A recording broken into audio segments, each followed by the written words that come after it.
नमस्कार दोस्तों, मैं सोनिया आप सभी का फिर से एक नए ब्लॉग में स्वागत करती हूँ। आई होप आप सभी ठीक होंगे।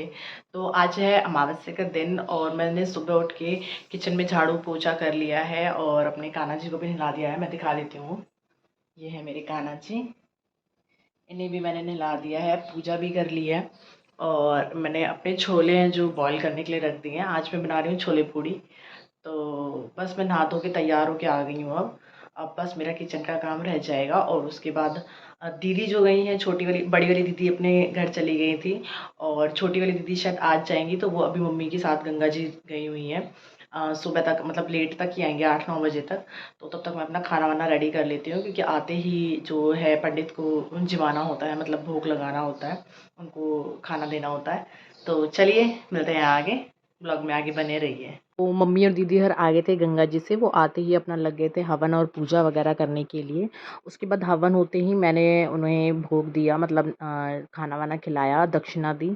और उसके बाद ये चले गए थे। ये हमारे भाई साहब ही हैं, मतलब ताई जी के बड़े वाले लड़के। इन्हीं से हम हमेशा पूजा कराते हैं क्योंकि इन्हीं का अपना मंदिर है।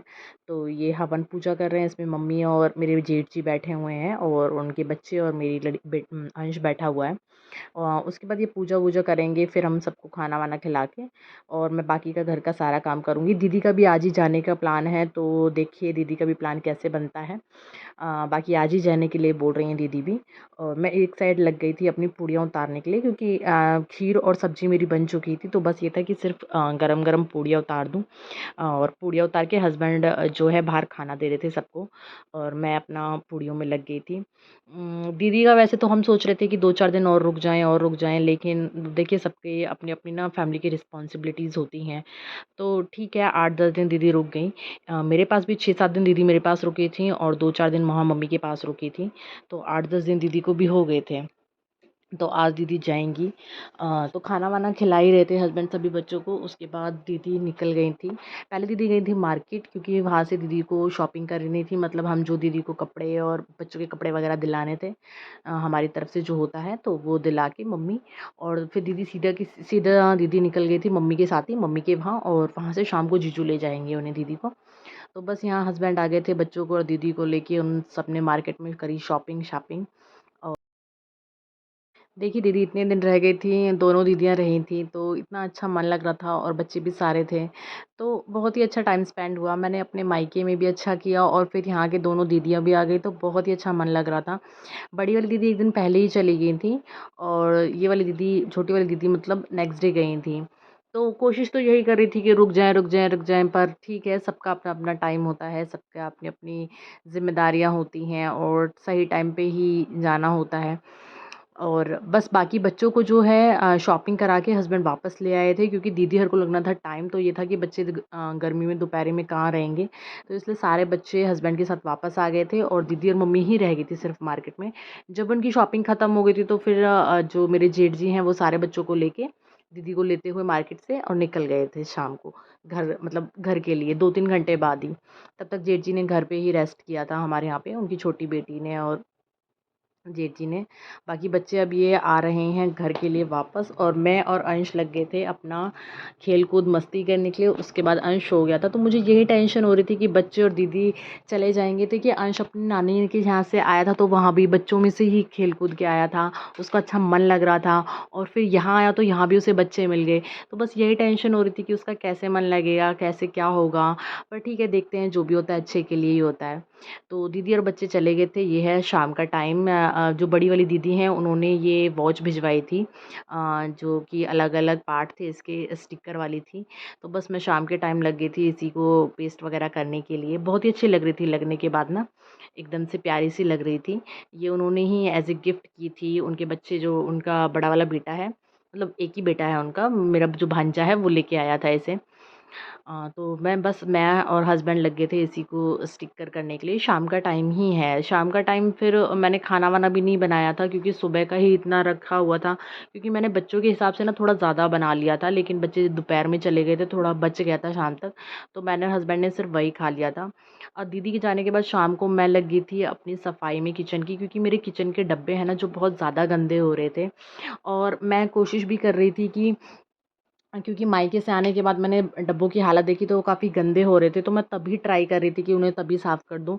लेकिन मुझे टाइम ही नहीं लग पाया और फिर नेक्स्ट डे दीदी आ गई थी, तो फिर हम वही बस मौज-मस्ती, गप्पे-शप्पे में लगे रह जाते थे। तो मुझे ये था कि चलो अब दीदी जाएँगी तभी करूँगी मैं तसल्ली में इस काम को। तो दीदी के जाने के बाद ही मैं शाम को लगी थी सारे डब्बे-वब्बे उतार के अपने किचन के इनको साफ़ करने के लिए। देखिए क्या होता है, जब मॉड्यूलर किचन नहीं होती है ना, या किचन में चिमनी नहीं होती है, तो जो किचन के जो डब्बे होते हैं ना, बहुत जल्दी ही गंदे हो जाते हैं। इन पे बहुत जल्दी रिफाइंड और ऑयल जम जाता है। तो इन्हें प्रॉपरली मतलब टाइम टू टाइम साफ़ करना होता है। तो अभी मेरी किचन जो है मॉड्यूलर किचन नहीं है, आपने देखी भी होगी, सिंपल सी किचन है जो कि मिडिल क्लास फैमिली में होती है, और उसमें चिमनी-विमनी भी नहीं है। एग्ज़ॉस्ट फ़ैन है पर उससे इतना नहीं होता है, फिर भी डब्बों पे जम जाता है। तो मैं मंथ में 1 आध बार टाइम निकाल के इन डब्बों को क्लीन कर देती हूँ, और इस बार तो इन डब्बों की ज़्यादा ही हालत ख़राब हो गई थी क्योंकि मैं अपने घर भी चली गई थी। उस टाइम पे भी नहीं हो पाए थे, और फिर दीदी आ गई थी तो उस चक्कर में नहीं हो पाए थे। तो मुझसे अब देखा नहीं जा रहा था, तो मैंने सारे डब्बे उठाए और मैं लग गई थी अपनी साफ़-सफ़ाई में। और बेनिफिट ये था कि हस्बैंड भी घर पे थे, तो अंश को जो है हस्बैंड देख लेंगे, और काम का भी इतना प्रेशर नहीं था खाने-पीने का। क्योंकि बच्चे होते हैं जब, तो देखिए टाइम टू टाइम खाना प्रॉपर टाइम से बन जाना चाहिए, क्योंकि बच्चों को भूख थोड़ा जल्दी लग जाती है। और तो फिर ये भी था कि खाना सुबह का रखा हुआ था, तो मुझे खाना भी नहीं बनाना था। बस इसीलिए मैं लग गई थी अपनी साफ़-सफ़ाई में। तो बस देखिए।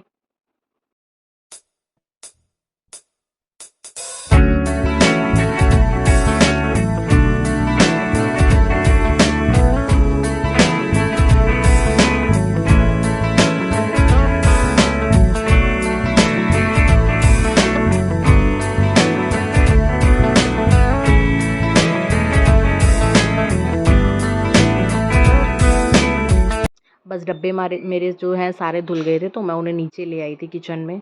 अब बस जो हैं थोड़े बहुत गीले हैं, तो उन्हें मैं जो अपनी किचन टॉवल है उसे पोंछ-पोंछ के रख दूँगी, और फिर इनको मैं अपनी किचन में ऑर्गनाइज़ कर दूँगी। वैसे तो मेरी कोशिश ये है कि मैं एक ही तरह के डब्बे रखूँ, ये रंग-बिरंगे डब्बे मुझे पसंद नहीं हैं।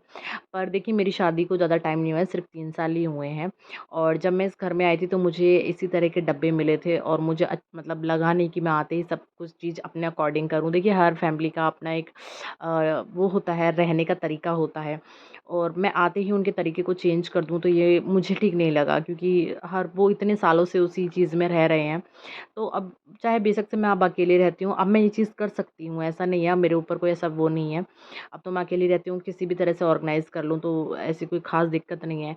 पर फिर भी मुझे ऐसा लगता है कि जब तक काम चलो चल रहा है, ठीक है, चला लेते हैं। जब मुझे लगेगा कि हाँ, ज़्यादा ही ज़रूरत है, तब मैं इन्हें डब्बों को भी चेंज करूँगी।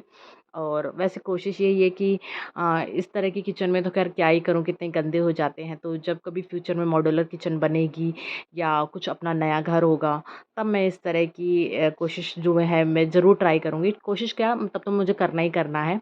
मैं एक जैसे ही डब्बे रखूँगी, मुझे वही अच्छे लगते हैं जो एक ही कलर और एक ही पैटर्न के हों।